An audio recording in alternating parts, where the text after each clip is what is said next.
Apa di antara tanda-tanda orang ria? Solat karena makhluk, bukan karena Allah. Itulah orang yang ria. Solat karena manusia, ingin dipuji. Solat karena cari surga, ingin mendapatkan makhluk. Semua itu perbuatan ria. Maka harusnya engkau solat tidak karena manusia, engkau solat bukan karena pahala, engkau solat bukan karena surga, tapi engkau solat karena Allah. Cari ridho. Iya, habis. Kalau Allah ridho, kau pasti dapat pahala. Kalau Allah ridho, kau pasti masuk surga. Karena yang punya pahala Allah, yang punya surga Allah. Maka kejarlah yang memiliki, jangan kejar makhluknya. Kau akan kecewa dalam hidupmu kalau kau cari pahala atau kau cari surga. Tapi kau kalau cari ridha Allah, maka berbahagialah hidupmu. Hidup beriman, mati beriman.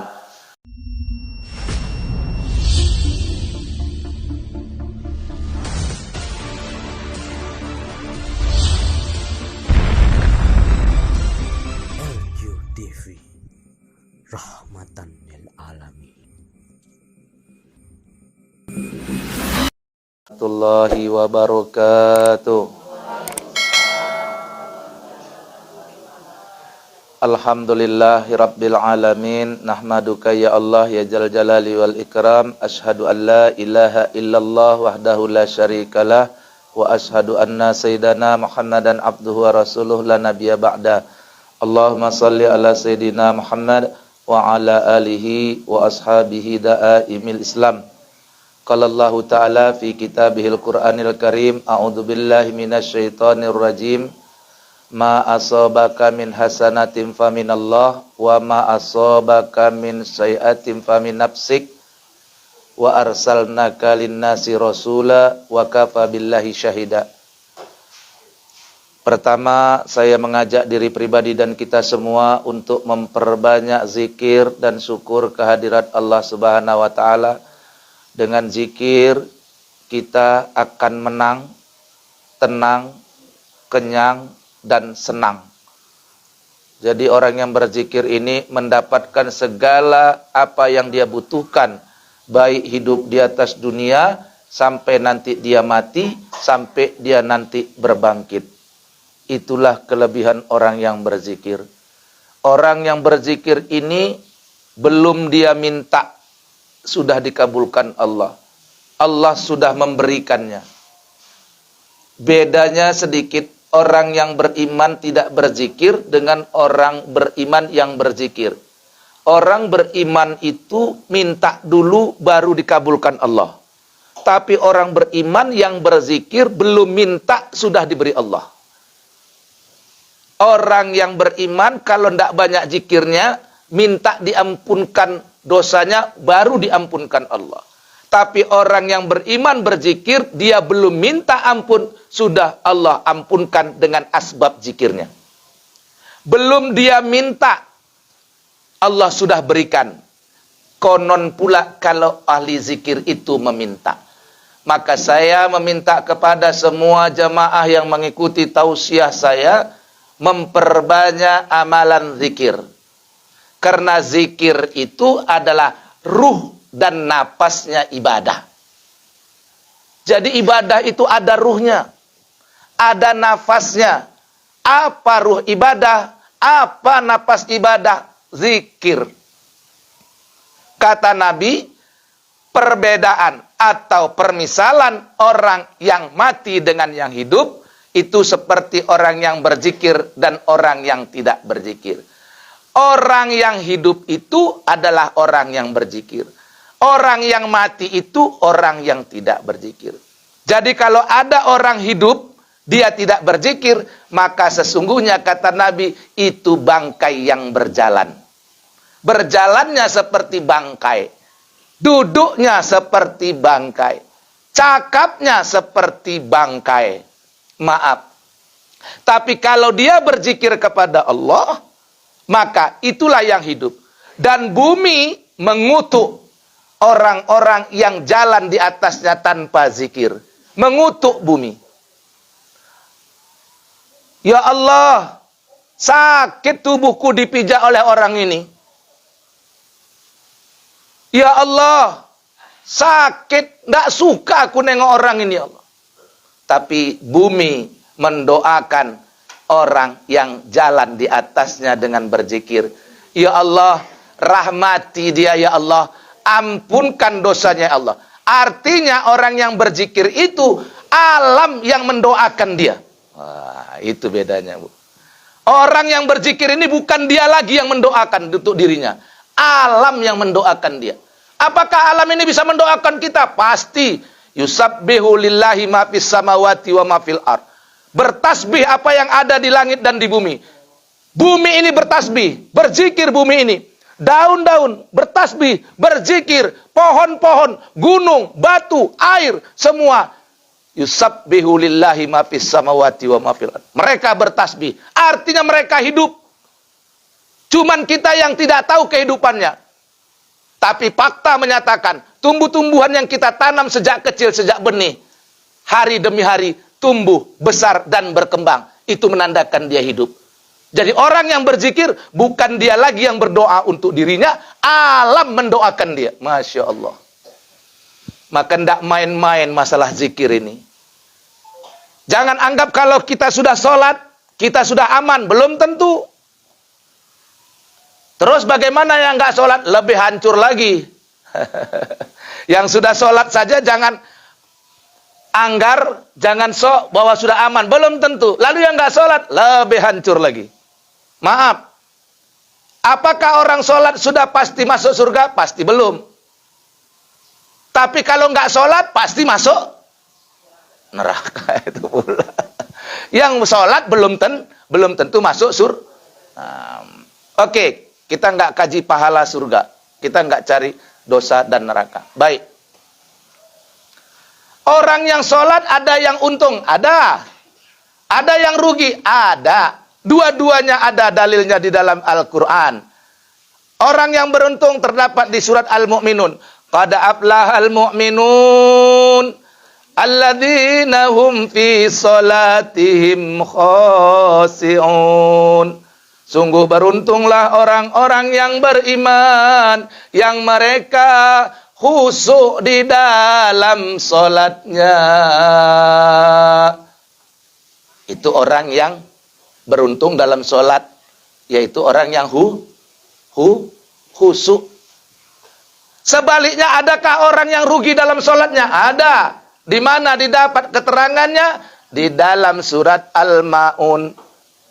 Fawailul lil musallin alladzina hum an salatihim sahun. Celakalah orang yang sholat, yang mereka lalai di dalam sholatnya. Lalai, tidak berzikir. Siapa itu? Alladzina hum yura'un. Mereka orang-orang yang ria di dalam sholatnya. Apa di antara tanda-tanda orang ria? Sholat karena makhluk, bukan karena Allah. Itulah orang yang ria. Sholat karena manusia, ingin dipuji. Sholat karena cari surga, ingin mendapatkan makhluk. Semua itu perbuatan ria. Maka harusnya engkau sholat tidak karena manusia. Engkau sholat bukan karena pahala. Engkau sholat bukan karena surga. Tapi engkau sholat karena Allah. Cari ridho. Iya, habis. Kalau Allah ridho, kau pasti dapat pahala. Kalau Allah ridho, kau pasti masuk surga. Karena yang punya pahala Allah. Yang punya surga Allah, maka kejarlah yang memiliki, jangan kejar makhluknya. Kau akan kecewa dalam hidupmu kalau kau cari pahala atau kau cari surga. Tapi kau kalau cari ridha Allah, maka berbahagialah hidupmu. Hidup beriman, mati beriman. Sampai-sampai Ibu, orang yang benar zikirnya kalau mati jangankan disiksa, ditanya juga tidak. Kalau orang itu mati, orang ahli zikir, malaikat nggak berani nyiksa. Bahkan malaikat nggak berani nanya. Kenapa? Kenapa? Apa kata Nabi? La ilaha illallah kalimatul haq. Alaiha nahya wa 'alaiha namut wa 'alaiha nub'atsu insyaallahu minal aminin. La ilaha illallah, kalimat yang benar, kalimat yang hak. Kita hidup dengan la ilaha illallah, mati dengan la ilaha illallah kata Nabi, dan nanti berbangkit dengan la ilaha illallah, bahkan nanti masuk di dalam surga kita masih berzikir. Apa zikirnya penduduk surga? Zikirnya penduduk surga menatap wajah Allah. Ketika di dunia kita zikirnya menyebut-nyebut nama Allah, mengingat-ingat Allah, merasa-rasakan Allah, itu waktu zikir kita di atas dunia. Nanti di dalam surga kita zikirnya tidak menyebut-nyebutnya lagi, tapi kita memandang wajah Allah. Tamaman na'mata dakhalal jannah wa liqa'i billah. Sesempurna-sempurna nikmat masuk dalam surga dan menatap wajah Allah. Masya Allah. Itulah zikir penduduk surga, Bu. Amalan yang kita kerjakan sejak di dunia sampai nanti kita masuk surga, zikir. Di dunia ini kita berpuasa. Nanti di surga tidak ada puasa, Bu. Di dunia ini kita bayar zakat. Nanti di surga tak ada bayar zakat.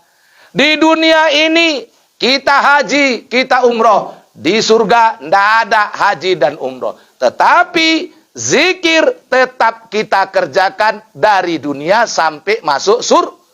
Saya yakin nanti di surga ibu-ibu duluan daripada saya. Ibu-ibu sudah duduk lama di sana, sudah menikmati taman-taman surga yang indah, dengan buah-buahnya, air yang mengalir, perhiasannya yang tidak pernah terpandangkan oleh mata. Ibu-ibu sudah duduk semua di sana. Saya baru masuk. Ya Ustadz Jamal, kok lama kali Ustadz? Kami udah lama di sini, baru datang Ustadz kemari. Iyalah Bu, kan ibu duluan meninggal. Wow Ustadz. Ya tak apa-apa lah Bu, semuanya. Karena syarat masuk surga harus meninggalkan dunia. Nah itu pula. Mati itu rahasia Allah. Bisa jadi ibu duluan, saya belakangan, atau saya belakangan, ibu duluan. Sama aja. Alhamdulillah. Tapi begitu. Surga itu ada tingkat-tingkatannya, ada. Surga kita beda lah sama surga Rasulullah, Bu. Tapi yang namanya surga, tamannya saja sudah indah, konon pula di dalamnya. Jangankan masuk surga, mimpi saja kita di dalam dunia ini, mimpi surga sudah luar biasa indahnya.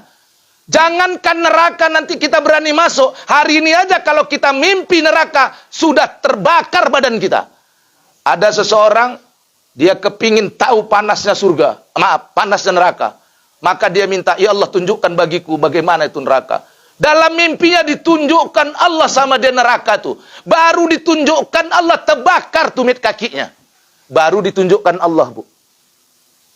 Sementara ada orang berdoa, ya Allah coba tunjukkan kepadaku surga ya Allah. Agar aku bisa beramal soleh, agar aku bisa beriman ya Allah. Agar aku bisa menjauhkan maksiat ya Allah. Ditunjukkan Allah surganya. 40 tahun tidak hilang rasa nikmatnya, baru mandang surga dalam mimpi. 40 tahun gak hilang nikmat dia, baru memandang surga dalam mimpi. Makanya apa yang ada dalam surga itu tak terbayangkan engkau. Itu baru mimpi. Baru mimpi surga. 40 tahun tak hilang rasa nikmatnya. Bagaimana kalau kau sudah di dalam? Kekal di dalamnya. Ustadz, biarlah kita ini nanti di dunia ini melarat, menderita, susah. Nanti kan di akhirat senang juga. Tidak ada konsep begitu dalam Islam. Karena Allah tidak menyuruh kita untuk selamat di akhirat, terus kemudian kita menganiaya diri di dunia. Tidak ada konsep Islam seperti itu. Allah mengajarkan kita di Al-Quran doanya, Rabbana atina fid dunya hasanah, wa fil akhirati hasanah wa qina adzabannar. Ya Allah, beri kami kebaikan hidup di dunia, beri kami kehidupan baik di akhirat, dan lepaskan kami dari siksa api neraka. Disuruh Allah dua-dua, dunia dan akhirat. Lalu kalau ada orang mengatakan, biarlah menderita di dunia, nanti bahagia di akhirat, itu tidak bakal. Kalau di dunia udah menderita, ya nanti di sana menderita. Kalau di dunia udah bahagia, insya Allah di sana bahagia. Cuman ukuran bahagia dunia atau ukuran derita dunia itu bukan pangkat, itu bukan jabatan, itu bukan harta, bukan. Jangan anggap kalau orang kaya pasti senang di dunia, lalu kalau orang miskin pasti nggak senang. Enggak. Ukuran bahagia fi qalbi. Apa yang membuat hati orang bahagia? Bukan pangkat. Apa yang membuat hati orang tenang? Bukan harta. Apa kata Allah? Alladzina amanu tatma'innu qulubuhum bidzikrillah. Ala bidzikrillahi tatma'innul qulub. Orang-orang yang beriman tenang hati mereka dengan zikir. Ketahuilah sesungguhnya zikir itu yang menenangkan hatimu. Yang menenangkan hati kita zikir. Orang kaya tenang hatinya kalau dia zikir. Orang miskin tenang hatinya kalau dia zikir. Orang sehat tenang hatinya kalau zikir. Orang sakit tenang hatinya kalau zikir. Maka kajian Ustadz Jamal, fikih tasawuf, itu selalu intinya menyampaikan masalah zikirullah. Ceritanya yang banyak. Untuk mengambil satu hakikat esensi begitu pentingnya zikir dalam hidup kita. Kita bersahadat asyhadu an la ilaha illallah wa asyhadu anna Muhammad Rasulullah. Itu sahadat yang pertama, syahadat tauhid itu la ilaha illallah, zikir. Allahumma sholli ala sayyidina Muhammad, itu ungkapan daripada wa asyhadu anna Muhammad Rasul. Nah, maka gandengan zikir adalah sholat. Nah, perbanyak zikir, perbanyak sholawat. Zikir untuk mendatang keyakinan, zikir untuk mendatangkan keteguhan, dan sholawat mendatangkan kesejukan. Jadi kalau kita zikir, datang keyakinan, Bu. Orang zikir itu keyakinannya tinggi. Nggak ece-ece. Karena banyak orang ece-ece yakin. Banyak. Tapi bagaimana orang yang berzikir bahwa dia yakin betul-betul. Hakul yakin. Nanti kalau kita belajar tasawuf, ada ainul yakin, ada ilmul yakin, ada ainul yakin, ada hakul yakin. Nah, orang tasawuf itu hakul yakin. Yakin dengan sebenar-benarnya di dalam dirinya. Sampai-sampai Allah katakan, ana inda dhonni abdibi, aku berada dalam sangkaan hambaku. Kalau hambaku itu mengatakan aku ada baginya. Kalau hamba itu mengatakan aku tak ada, maka aku tak ada baginya. Kalau dia merasa aku akan merahmatinya, aku akan merahmatinya. Kalau dia merasa aku akan menjoliminya, maka aku pun akan menjoliminya. Kira-kira seperti itu maknanya. Ibu-ibu harus yakin bahwa Allah pengasih lagi Maha Penyayang. Di dunia ibu dirahmati Allah, dikubur dimaafkan Allah, dikubur dirahmati Allah. Yakinkan itu, maka itu yang ibu dapat ketika hidup dan ketika mati. Tapi kalau ibu yakinnya, nanti aku disiksa, itu yang ibu dapat. Ana inda dhonni abdibi, aku berada dalam sangkaan hambaku. Kau nyangka apa kepada Allah, itu yang akan kau dapat. Maka husnuzon kepada Allah, berbaik sangka kepada Allah. Siapa yang bisa seperti itu? Ahli zikir. Siapa yang bisa seperti itu? Orang yang banyak zikirnya. Siapa yang bisa? Yang sampai kepada ilmu ma'rifatullah. Mengenal Allah dengan sebenar-benar mengenal Allah. Kita kenal Allah, kenal ece-ece. Kita kenal kepada Rasul, kenal ece-ece. Sehingga saya bilang, kalau kita nggak melakukan zikir, ibadah kita pun masih ibadah ece-ece. Termasuk yang ceramah. Seandainya ceramah ini tidak didasari dan dimotivasi dengan zikir kepada Allah, ceramah itu ece-ece. Dan yang tahu kita betul-betul, yang tahu kita sungguh-sungguh, atau kita ece-ece, atau kita main-main, Allah. Makanya dalam kajian ilmu tasawuf ini untuk mendatangkan yakin kepada Allah itu. Bagaimana untuk mendatangkan hikmah yakin? Ambil talqin zikir dari guru yang mursyid. Kita selama ini zikir kita masih ece-ece. Kenapa? Karena kita tidak mengambil ilmu zikir itu dari talqin guru yang mursyid. Zikir harus ditalkinkan. Makanya kata Nabi, laqinu mautakum la ilaha illallah. Ajarkan orang yang mau mati dengan ucapan la ilaha illallah. Ibu, tadi saya mulai 1:30. Sekarang jam 2 kurang 5. Berarti 5 menit lagi ya selesai ya. Hah? Ya, karena ada pepatahnya. Ya, makanya cepat. Bu, sebetulnya bukan saya yang cepat, Ibu Yanti yang lama datang. Ya. Oh, saya yang kecepatan, boleh lah, nggak apa-apa. Oh. Maaf, kenapa saya percepat tadi datang?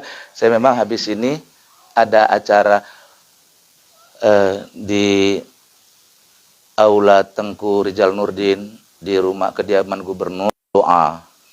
Dan nanti Ibu tanggal 29 ya juga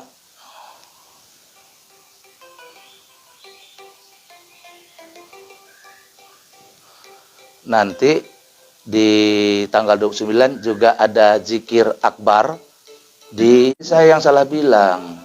Harusnya jalan rumah sakit Ji, Mas. Astaga. Bu, ya Allah, ampunkanlah dosaku ya Allah, maafkanlah kelupaan kelalaian aku ya Allah. Masya Allah. Ya Allah. Ibu, betul Bu, Masya Allah. Tapi nggak apa-apa, ada hikmahnya duduk di candi Sandika. Jadi Ustadz macam mana? Kami udah niat zikir. Ustadz bagaimana? Kami udah niat zikir, tapi karena salah informasi kami salah tempat. Allah dan malaikatnya sudah mencatatnya. Itu pula Bu. Kita itu dicatat berdasarkan niat.